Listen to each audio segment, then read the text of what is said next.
Ghosting originally emerged as a term describing the sudden, unexplained ending of communication in romantic relationships. It's something that, at its core, reflects a kind of avoidance of confrontation, discomfort, or rejection. And while we might think of it exclusively as a dating behavior, it's evolved into something much broader, a kind of socio-cultural marker for our times. When dating apps entered the scene, the entire landscape of relationships changed. Apps like Tinder and Bumble introduced what some call swipe culture, a system where suddenly everyone was navigating what felt like endless potential matches. This abundance of choice ironically made relationships more disposable. The ability to swipe for the next possible partner made ghosting not just easier but almost normalized. Why have a tough conversation when you can quite literally disappear with just a tap? Critics in the early days of ghosting often labeled it as immature or selfish. And yes, those critiques do hold weight, especially when you consider how it's often about avoiding accountability. But what's fascinating is how ghosting became more than just a behavior. It turned into a symbol of modern disconnection. In a world where we're more connected than ever, why does stepping away feel so tempting, even inevitable? For Gen Z in particular, ghosting isn't just about dating anymore. It mirrors broader shifts in how relationships, intimacy, and emotional labor are navigated in our hyper-connected world. And it's these shifts that start to paint a picture of how ghosting transitioned from a niche dating phenomenon to a kind of cultural shorthand for disconnection. And while its roots may lie in something as personal as one-on-one interactions, we'll see how ghosting has spilled over into completely new territories. From friendships to professional spaces, even family relationships, its reach has extended far beyond its origins. The pandemic brought with it seismic shifts in how we interact, both physically and digitally. It dissolved many of the boundaries we used to rely on, and for Gen Z, who were already navigating the complexities of hyperconnectivity, it made ghosting an even more pervasive part of their daily lives. Suddenly, ghosting became not just about dating, but a response to friendships, to jobs, to even family relationships. One of the clearest examples of this expansion lies in what people call situationships. The Wall Street Journal noted how this vague, undefined form of romantic connection surged during the pandemic. With so much uncertainty, the emotional clarity that many sought became hard to find. In that environment, ghosting wasn't always a selfish act. It started to serve as a kind of psychological escape, a coping mechanism for individuals overwhelmed by the constant emotional ambiguity of the time. And honestly, I think what's striking here is how much of this became normalized. Jobs, for instance, employers reported seeing a sharp rise in candidates ghosting after interviews or even after accepting offers. The 2023 Indeed study showed that 28% of Gen Z job seekers admitted to ghosting employers.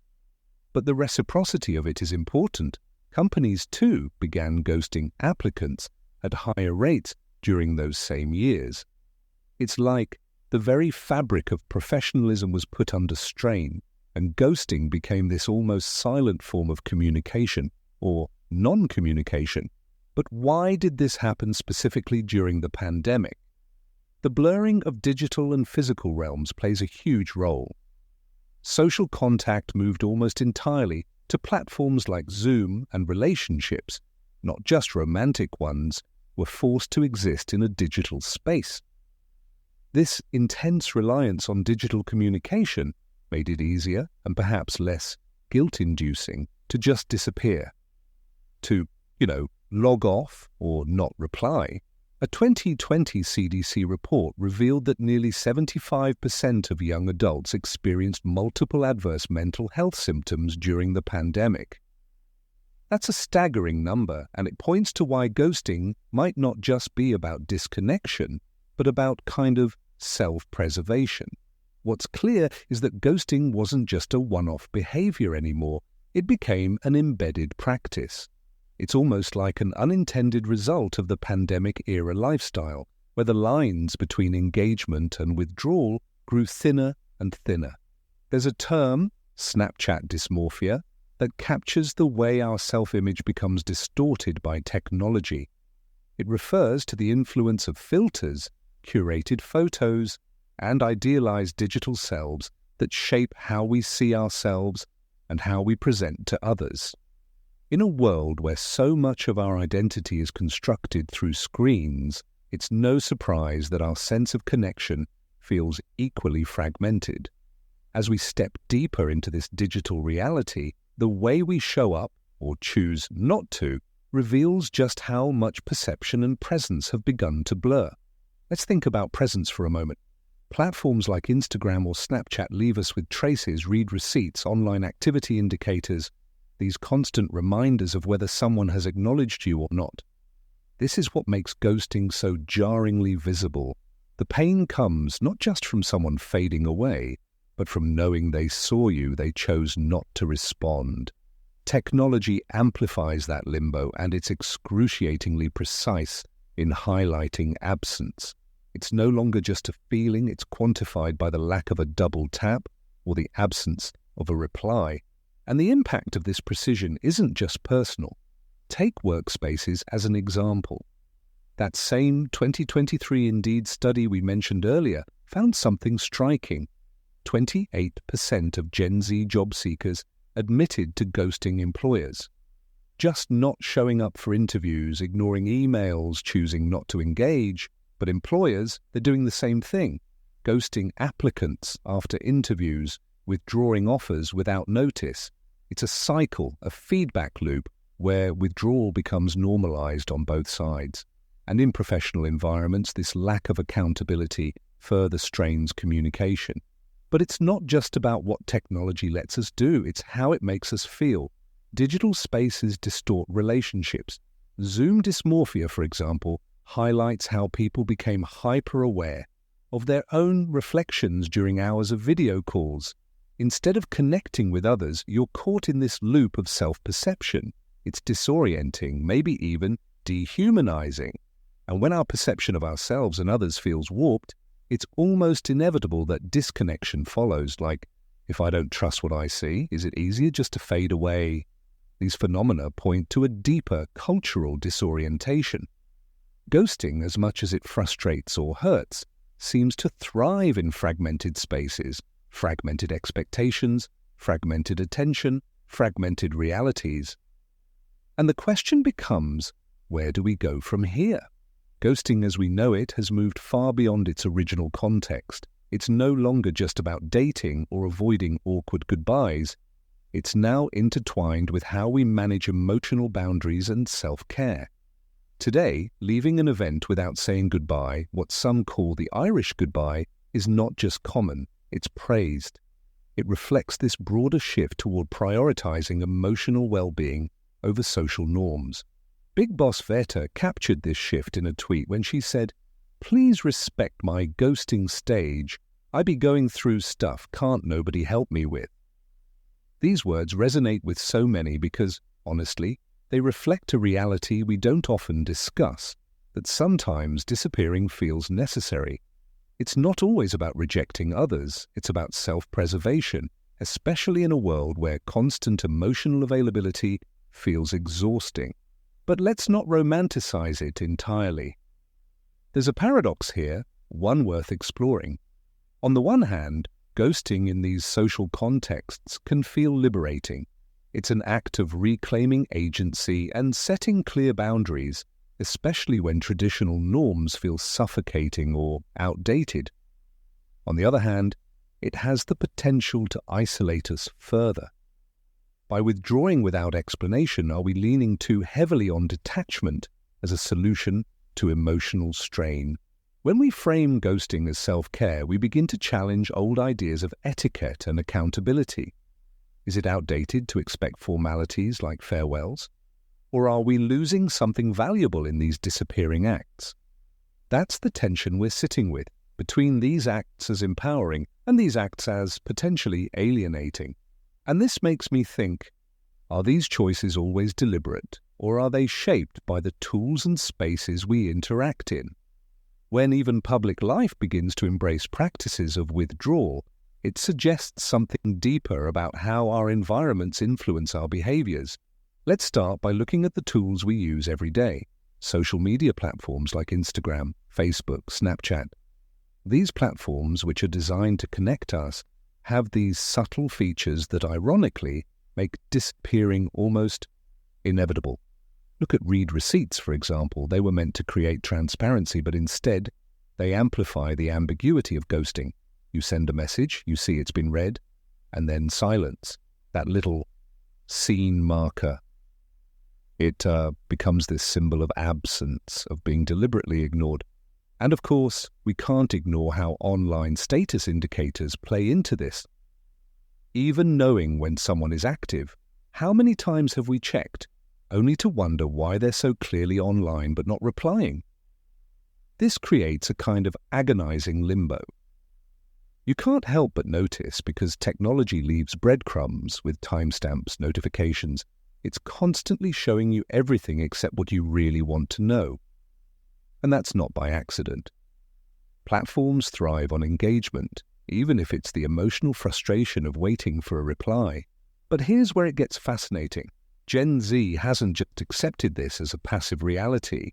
They've found ways to push back against it, to manipulate these design choices to exert control. Think about ghost accounts or curated visibility. People create alternate accounts, only sharing their unfiltered content with close friends. Or turn off read receipts altogether just to escape these unspoken expectations.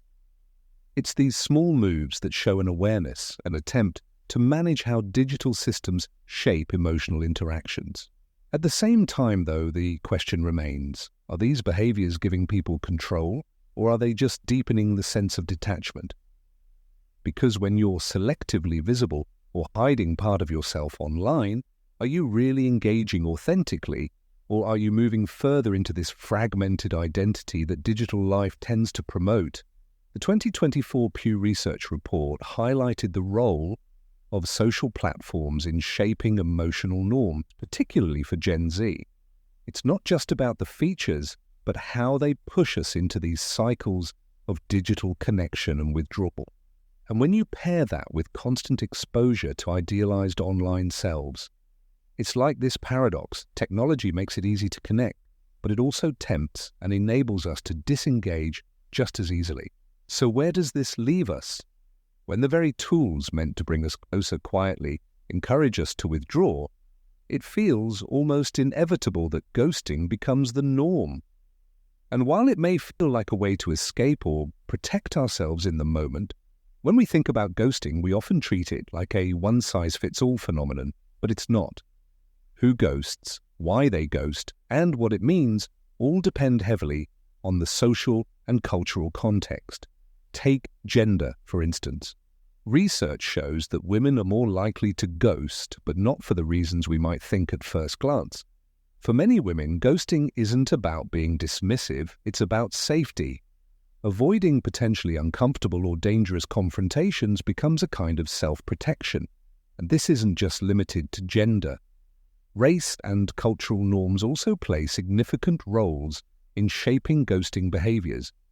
In some communities, direct confrontation might be seen as aggressive or disrespectful, so stepping away silently can be interpreted as the more socially acceptable route. It's fascinating to realize that what looks like avoidance on the surface can actually be deeply tied to navigating power dynamics and cultural expectations. But let's not overlook how ghosting reflects broader inequalities. When someone disappears without explanation in professional spaces, for example, it's easy to frame it as unprofessional. But let's ask, what if that was their only way to assert agency in an unequal system? Especially in fields where marginalized groups face systemic bias, ghosting can become a form of silent protest, a way of reclaiming power in a space that inherently disadvantages you. Still, these circumstances don't make ghosting any less controversial. There's a fine ethical line here. Is ghosting always justified? Maybe not.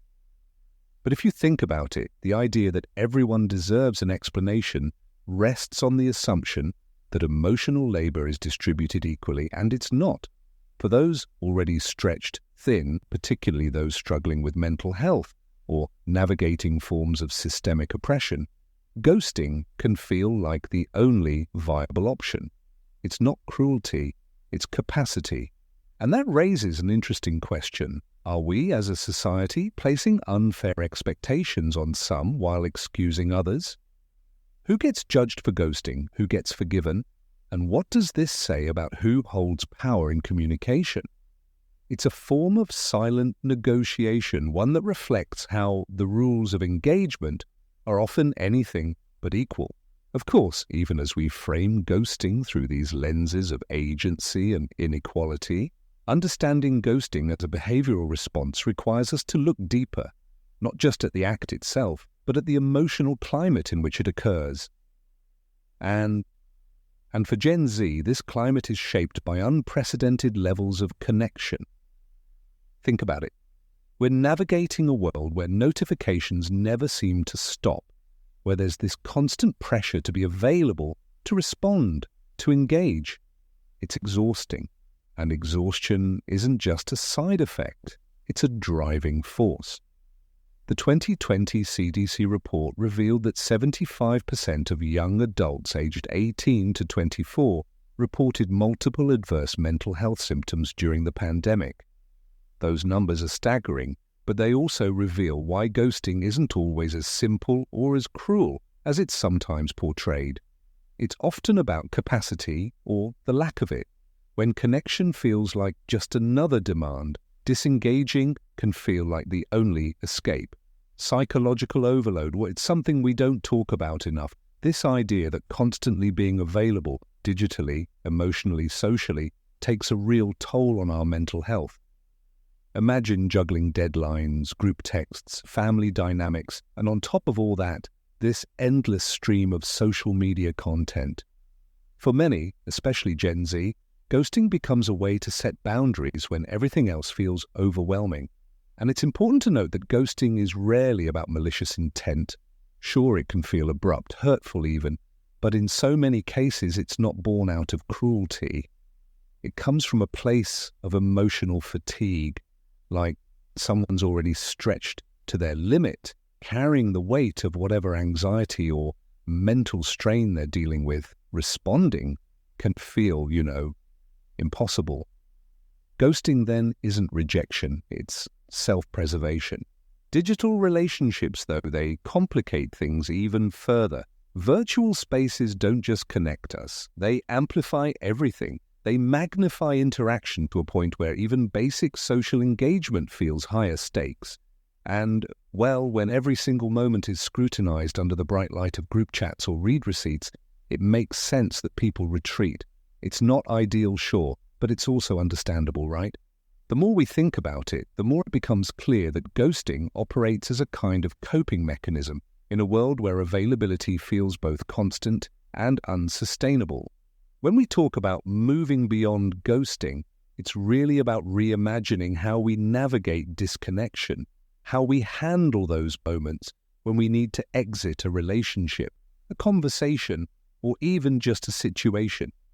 And honestly, so much of it comes down to intention. What would it look like if we approach these exits with more care, with more attention to the impact we leave behind? One idea gaining traction is the concept of the graceful exit. It's not about making a grand gesture or over-explaining yourself.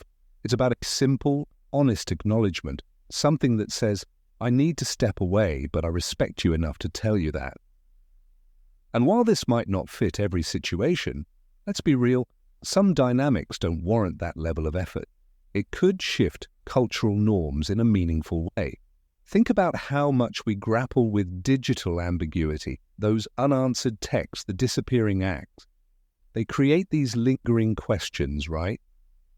But what if we shifted toward practices that made disconnection less painful, less loaded? Maybe it's as simple as normalizing messages like, hey, I can't continue this conversation, but thank you for your time, or I need to step back from this interaction for now. That honesty, even in its brevity, has the potential to feel grounding.